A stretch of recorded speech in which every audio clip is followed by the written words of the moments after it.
one of the most common ways that we see users earn yield on Bitcoin is actually to use Bitcoin as collateral in lending market and then borrow stable coins or ETH to farm somewhere else. I think right now is a fairly interesting time because technology has enabled like Bitcoin to be staked. I think Babylon is just one of them, but there are a few other protocols in the pipeline that are building something similar and would offer yield opportunities for Bitcoin. Blockmates Orange is sponsored by Core Network, the ultimate Bitcoin-powered EVM-compatible blockchain. Learn more about Core at blockmates.com.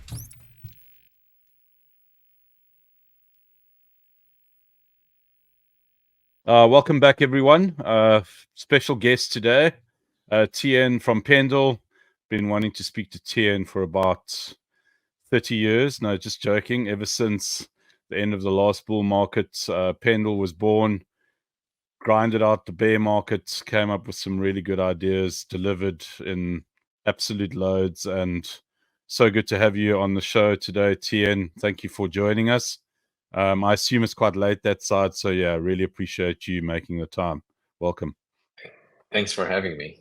Yeah, it's good to be here. Yeah, it's a pleasure, man. And obviously, CEO, co-founder, you've definitely walked the walk, you've talked the talk. How does it feel to kind of like be in the situation you guys are in at the moment from a Pendle perspective? Obviously, huge success. Just come back from 2040 from Singapore, from Token 2049. What's been going through your mind? What's been happening? How are you guys feeling at the moment? Yeah, so I think this year we've been very, very fortunate. We were able to ride the restaking narrative quite successfully and grew our TVL substantially in a very short period of time.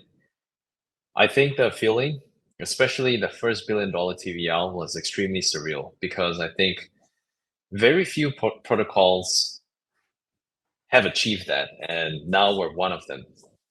And then the subsequent, like say a few, billions, they were all very nice, but also at the same time, we were thinking about how else we can grow the protocol, because ultimately, I think this is still a very, very beginning of Pendle. There's a lot more that we can offer beyond just points trading. I think we started out wanting to enable rates to be traded, rates within crypto, and hopefully in the far future, hopefully not too far from now, actually, we can also start working on some of the rates that are not specific to crypto. But that's probably further down, and we don't actually have a concrete idea around it yet. Yeah, it's just it's a vision. Obviously, you guys built a lot of interest out of offering points as a point system. There's a lot of people in the market that think points are done and dusted. You guys don't think that's the case. Are you going to continue with points? Is there another chapter? What does that look like? Yeah, sure. So internally, we think that points will continue to be around because points are actually a very good way for protocols to gather initial traction. There are some differences though, like between now and then. I think specifically back in the first half of the year, because points were relatively novel, so there were a lot of inefficiencies around the pricing of points, and especially because and when Pendle made all these points tradable, I think most users couldn't really figure out how to price points, and an outcome of it was just overbidding for YTs because of the implied leverage, right? And also like just general bull sentiment across the market, which also resulted in very, very healthy fixed yield on the PT side. So created all like the very interesting dynamics between PT and YT trades. Fast forward, after points, some of the protocols have realized the points to actual tradable tokens like EtherFi, Renzo, and Athena. There's a lot more data point now for users to reference to. And I think moving forward, the pricing of points will become more efficient because there's a bit more knowledge in that domain. And I think the premium that is allocated to just points campaign will continue to erode. So yeah, effectively, yeah, what it means right now is that if a good project issues points, I think the community will still be excited about it. But if a shit project issues points today, it's not going to make a lot of difference. So what it means is basically that the community sentiments for points will gravitate towards how they view the prospect of the project, which is very different from a couple of months ago. Yes. So yeah, with respect to where we think the points will grow, so like firstly, I think the premium for points will erode, but we see that there is a potential resurgence of interest around points in the BTC Fi segment, starting with Babylon and then Babylon LSTs and a host of other L2s that are also issuing points. So we are now becoming involved in this segment, and we're hoping to grow this BTC Fi segment along with all these different participants and stakeholders. Okay, so I mean, obviously that's why you're here today. So as an introduction to the podcast today, I mean, this is a Bitcoin centric podcast that obviously looks at the evolution of Bitcoin in its current form, particularly Bitcoin DeFi. I mean, we've obviously had a lot of time in the trenches that is EVM and obviously Ethereum and this understanding that is DeFi, but now we're seeing something that's quite topical, but in my opinion, it's something that's actually even more important in many ways to what Ethereum has achieved, and that is that we have the most valuable crypto asset, that is Bitcoin, which in many ways you could argue is quite simple, even though we could study it for many years and we can have many discussions around it, which a lot of the Maxis have done. There isn't really this idea of extracting value beyond Bitcoin as a savings account or a savings vehicle. Yeah. Pendle has obviously had this really interesting journey around obviously extracting value through yield process and obviously creating value around expanding the concept of saving, expanding the concept of collateralization. Now we have Bitcoin entering into the fold, $1 trillion+ asset. I think the question to kick this thing off is possibly an obvious answer, but maybe not. Why go into the space at this time? What is the interest? Where do you guys currently see the value in that process? Yeah, so like you pointed out, right, Bitcoin is the single largest asset within the crypto segment, over $1 trillion in market cap. So from our perspective, at least like in my opinion, right, I think there is a sizable group of users who hold Bitcoin, would like to utilize Bitcoin to generate wealth. But right now, because of tech limitations and possibly other considerations, there aren't that many avenues for users to utilize Bitcoin to earn yield. One of the most common ways that we see users earn yield on Bitcoin is actually to use Bitcoin as collateral in lending market and then borrow stable coins or ETH to farm somewhere else. I think right now is a fairly interesting time because technology has enabled like Bitcoin to be staked. I think Babylon is just one of them, but there are a few other protocols in the pipeline that are building something similar and would offer yield opportunities for Bitcoin. And then on top of Babylon, there are also LSTs, right? Like Lombard and Uni BTC, Solve BTC, and a host of others that will make all these red Bitcoins usable for DeFi activities. So the hope is that just given the fact that the Bitcoin market cap is so big, if we're able to convert maybe 1 to 2% of that TVL, that market value to for DeFi activities, I think we have a fairly sizable addressable market. That is where we think the market is heading toward, and we want to position ourselves to capitalize on this particular trend. That is why we're working with a number of protocols, including the ones that I've just mentioned, and then the Bitcoin L2s that are also trying to utilize all these Bitcoin assets to power their ecosystem. I think there's a lot more that we can expect in the coming months, but the way I see it, we're still at the very, very early stages of BTC Fi. Yeah, I mean, we obviously, we're very fortunate that we've done quite a lot of work with the core DAO team, and we've covered what they've been doing quite extensively. And I mean, the interesting thing is that, obviously, kind of like side chains versus alt2s. I mean, that's obviously another discussion in itself, which we actually addressed on the show, because I think right now, at the very essence of it, I think it looks like everything is a sidechain, but it doesn't really matter whether you label it alt2 or sidechain. The point is that there is this meaningful interaction between what we understand DeFi to be and obviously bringing Bitcoin into the fold.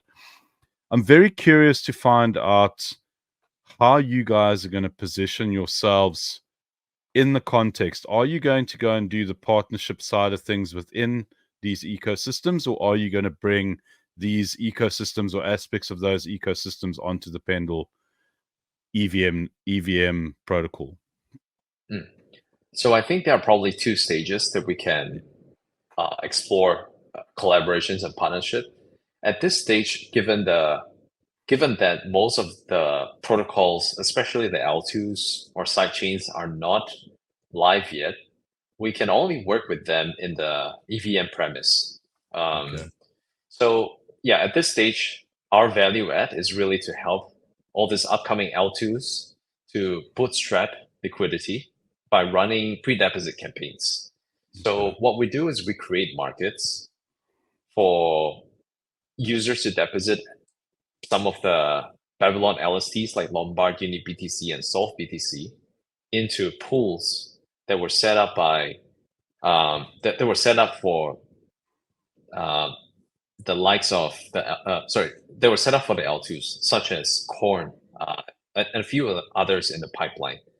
Now, the plan is when these L2s become live, when their mainnet is ready in a couple of months, we can help with the migration of liquidity from the current pools to their L2s.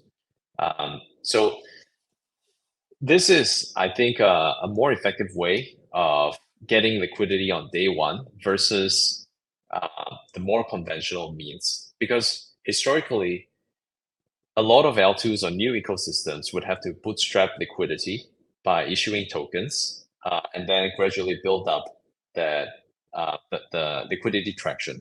Versus right now with Pendle, we're running pre-deposit campaigns for a lot of these ecosystems and then accumulate sufficient traction. And then when the mainnet is live, incentivize the liquidity migration from the current set of pools on Ethereum to their L2s so that they have, maybe hopefully hundreds of millions of dollars in TVL when the chain is live. So is it a process of creating pools that facilitate the various forms of wrap BTC that are currently in existence? Is that the idea? Yes, that is the idea. So just to illustrate, right now how we're structuring the campaign is something like this, right? At the base of it, there's a Babylon layer, and then in the middle part there's a Babylon LST, which could be at the moment there's Lombard, Uni BTC, and Solve BTC, and then to top it off, there's Corn, which is an L2 that takes in the Babylon LST as deposit asset. So when a user interacts with Pendle and deposit into the Corn market, right? Whether it's for Corn LBTC or Corn UniBTC, the user is immediately exposed to 3 layers of points. There's Corn points with its own multiplier, and then Lombard points or UniBTC points or Sol points with its own multiplier as well, and then Babylon points. So collectively, all these points will accrue to the yield tokens.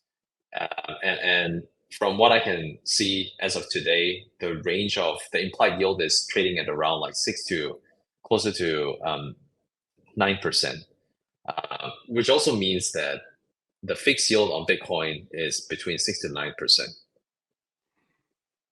Okay, so the biggest challenge here is how do you get somebody who might consider themselves to be a Bitcoin maxi to hand over their BTC into the idea of contract risk? I mean, is there kind of like, well, this is what it is, and we've proven ourselves over the last 4 years that is it all intents and purposes safe, or is there another process that you guys need to undergo from an educational perspective in order to persuade these people?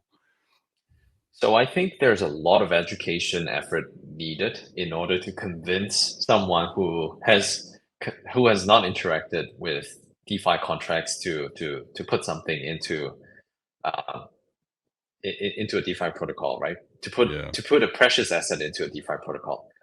I think ultimately there's still a pretty big gap at this point in time, from what I can tell, right? There's a pretty big gap in user experience.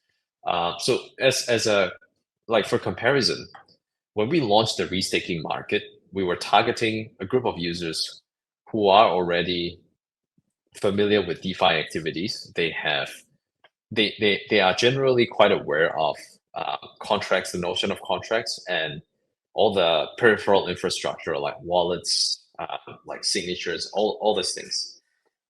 When it comes to Bitcoin, it's fairly different here. So I think like I was going through the process myself a couple of weeks ago.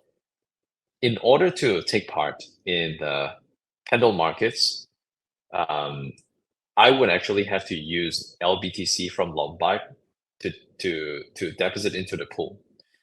Now, in order to get LBTC, I would have to deposit my raw BTC into a designated wallet that Lombard provides, and then after which LBTC will be minted in my ERC20 wallet. So this process requires some form of bridging, right? And it's hard to consolidate it in a single step versus unlike how we did it with restaking. So I think from a UX standpoint, this is one big difference that is not that simple to resolve. And then of course, like when it comes to general awareness, we are also looking at a slightly different group of users, because a lot of users who have ETH, they are fairly comfortable with contracts. But when it comes to retail users, especially retail users with Bitcoin, to get them to learn all these different components of DeFi, it's going to take some time. So we'll have to explore how we can best distribute some of these opportunities through distribution partners, for example, centralized exchanges, wallet providers, even trading desks, right? Lending trading desks, they could potentially put together structured products that might be interesting to some of their customers. Then the desk can actually handle the wrapping of assets and deposit of assets into pools. So these are different avenues that we're considering at the moment. This kind of like really ties in, I think, quite well to a question that I wanted to ask you. Just kind of like taking a step back now and looking at Pendle as a protocol, as a business that offers these yield strategies, right? Have you guys seen an interest from your traditional institutions up until this point? Are you having those conversations? Are you seeing institutions using the protocol? What's the landscape looking like from that perspective? Yeah, so I think when it comes to institution, we tend to have a relatively broad definition of what constitutes an institution. By our definition, we consider any fund with more than $30 million in AUM to be an institution. So there are actually quite a lot of hedge funds that are 100% crypto who and involved in DeFi. Now, by institutions, if we're looking at say the more traditional ones, aside from family offices, then I would say they would be more hesitant to consider a DeFi protocol for yield generation. They would probably be more comfortable with maybe a brokerage where KYC, KYB are enforced. But yeah, in our case, because of yeah, there could be multiple reasons. Many times they might not be familiar with DeFi and they don't have the technical competency to evaluate the contracts. So they would prefer to stick with something that offers steady, lower yield, but at least predictable versus taking on more risk um, despite the higher yield. I find that really interesting because, like, the way that I imagine DeFi to be is kind of like this environment that allows for that flow of capital, whether it's, you know, a hedge fund that is solely focused on crypto 100%, or whether it's a BlackRock that's coming in and saying, you know what, Pendle, can you please build us a protocol that is essentially Pendle, but obviously in the context of what us as BlackRock would like to present it to the world as, and then it's kind of like business as usual. But it seems like we might have quite a way to go. Is that a fair assessment of the situation right now? That is my understanding. Yeah, okay. And then in terms of, okay, so now let's kind of like move forward on the Bitcoin side of things. Do you think that as a business, you guys would have to almost package the true sense of traditional finance institution differently in terms of selling this amazing product that you guys have built? It's been tried and tested, it's been battle tested, it does what it says on the box. Would you have to approach it in a different way, do you think? And is this something that you guys are potentially interested in doing? Yes. Maybe not immediately, but I think further down, definitely something of interest. Because for one, I think even though I think there's a lot more potential on DeFi, I also think we shouldn't have to confine ourselves to just DeFi opportunities. It's still a very big world out there. But of course, like to begin, we will be DeFi native and we will focus on DeFi. Yeah, it's just that maybe in a couple of years, with a bit of restructuring, we might be ready to take on newer kind of opportunities outside of the context of DeFi. Yeah, I mean, it's really, it's, I think that's also quite an interesting discussion to have around, you know, having a token and having value accrual through a token versus being a business that actually offers this incredible potential around like enhancing a product like Bitcoin, enhancing a product like Ethereum. It doesn't matter. I mean, you guys, I think from looking from the outside looking in, I think you guys have done a really good job, primarily around obviously building a product, but secondly around those partnerships that you guys have built.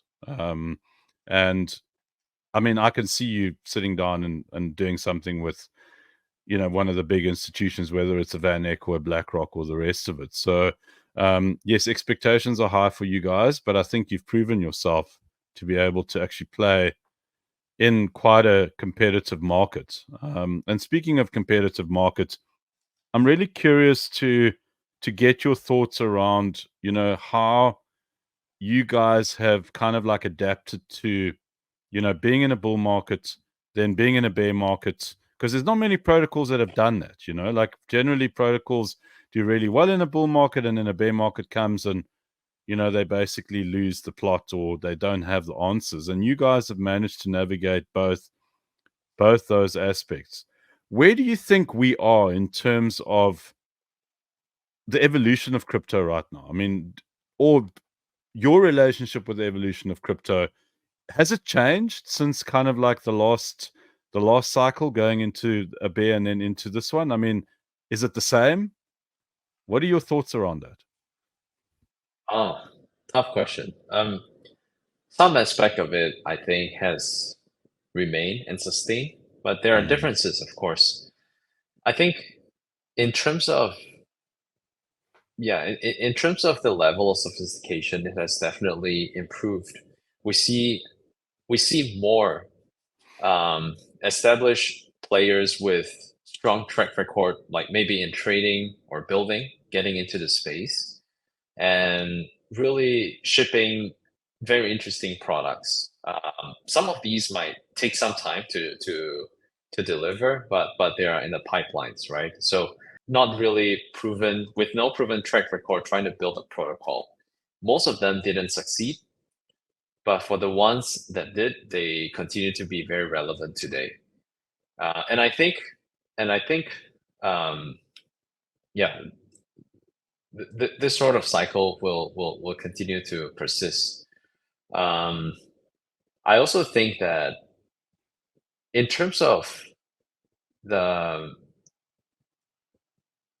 in the past, the level of optimism and pessimism, they were much more extreme. So, like Yeah. for example, I remember in 2018 and 2019, a lot of people, because it was a bear market, a lot of people were speculating that crypto is doomed, and then crypto asset prices tanked pretty badly, um, and a lot of early participants had to figure out ways to maybe regain their footings and search for opportunities. I was actually one of them because I was feeling a little discouraged looking at the traction on chain activity, and that didn't seem to go anywhere.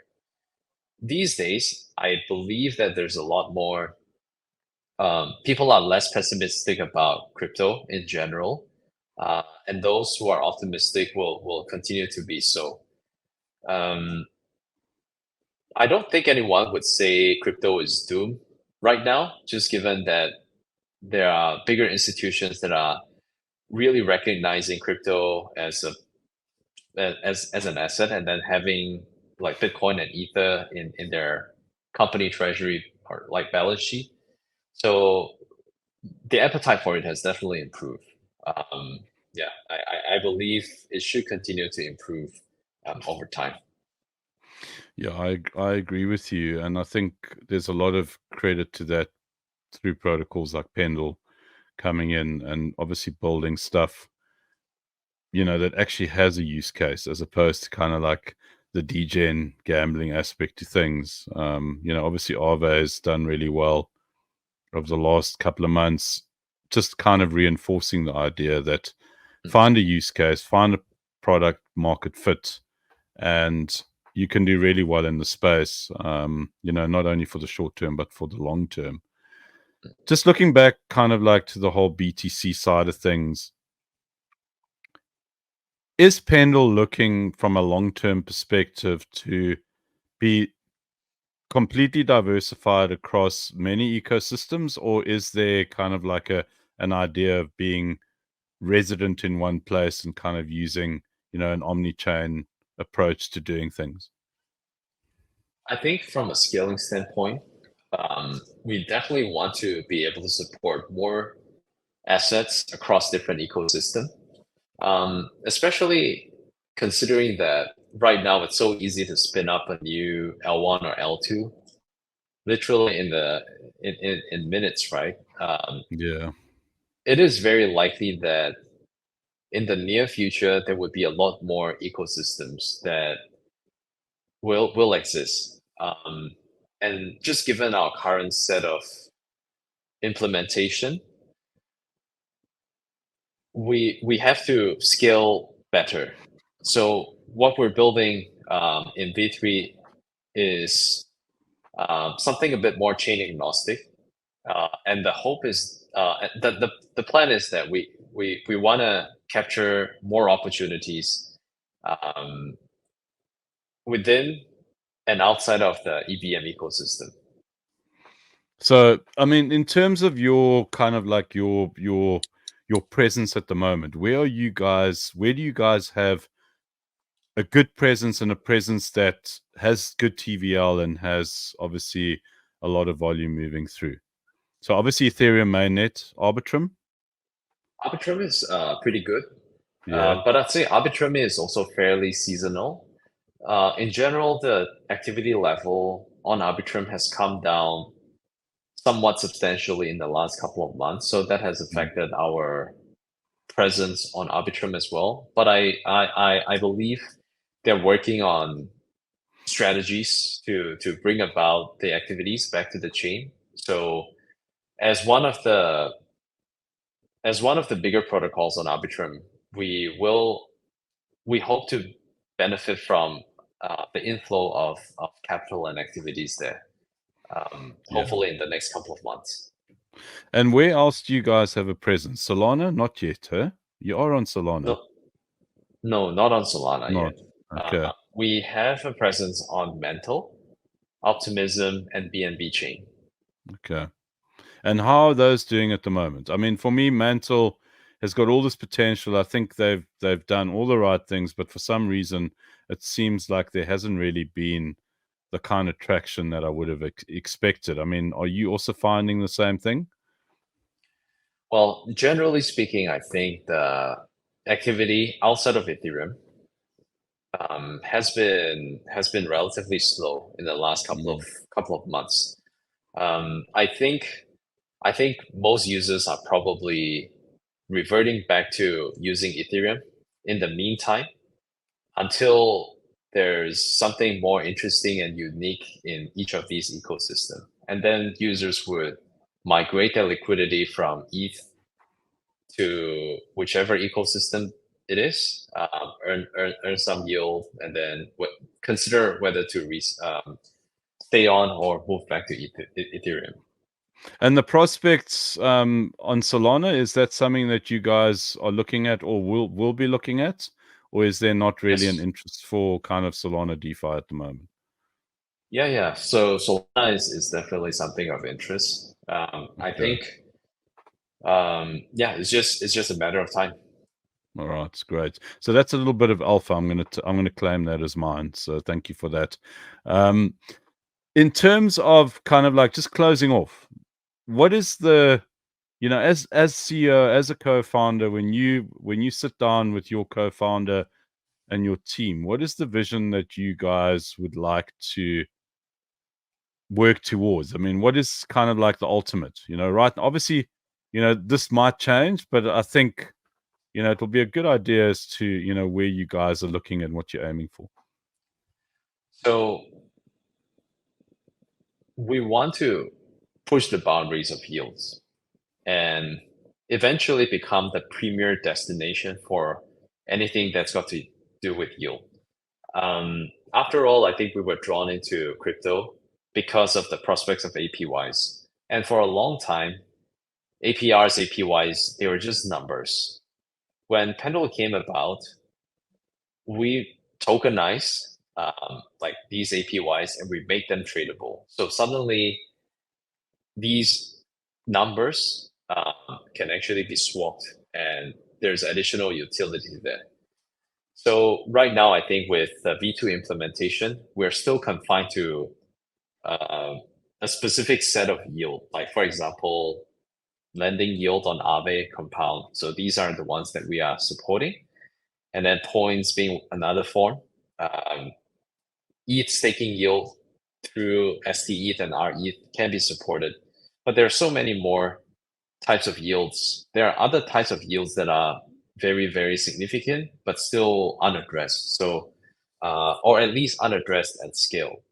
For example, I think borrowing rates is one of those market that can be very interesting. If I'm a borrower, I'd like to have some certainty over the amount, over the rates that I'm paying, my cost of capital, right? So that I can be more certain about how much my cost is.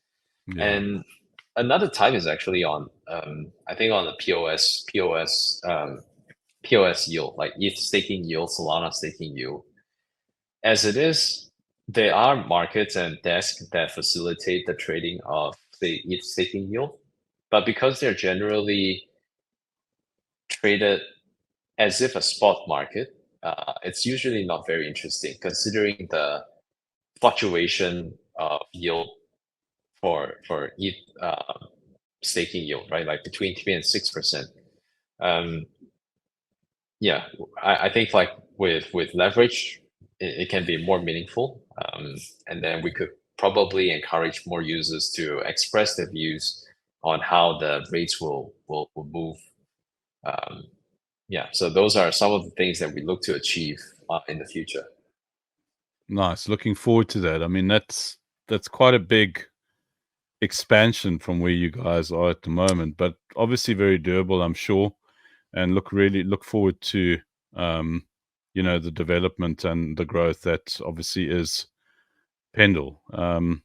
Tien, thanks for your time. I really appreciate firstly getting to the point and not kind of like doing a rehash of questions that people asked you over and over and just jumping right in. I really appreciate that and allowing me to do that. And yeah, I look forward to obviously seeing how you guys grow and evolve, and hopefully get you back on the show at a later point. Really, really looking forward to how the whole BTC Fi develops and your role within that.